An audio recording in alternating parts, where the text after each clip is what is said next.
ನದಿಯೇ ನದಿಯೇ ನದಿಯೇ ನದಿಯೇ ರಾಜನ್ಯಾರು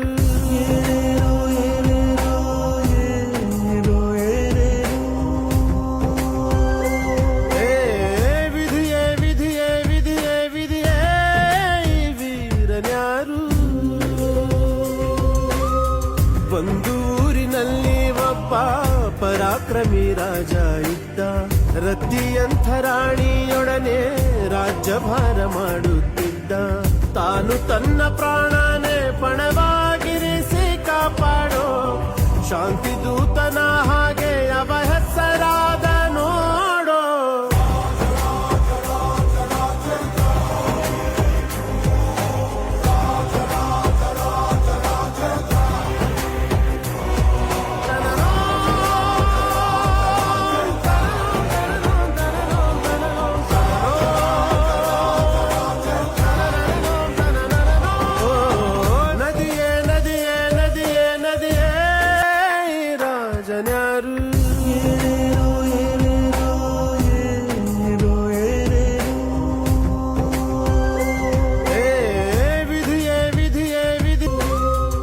ಒಂದೂರಿನಲ್ಲಿ ಒಬ್ಬ ಪರಾಕ್ರಮಿ ರಾಜ ಇದ್ದ ರತಿಯಂಥ ರಾಣಿಯೊಡನೆ ರಾಜ್ಯಭಾರ ಮಾಡುತ್ತಿದ್ದ ತಾನು ತನ್ನ ಪ್ರಾಣನೇ ಪಣ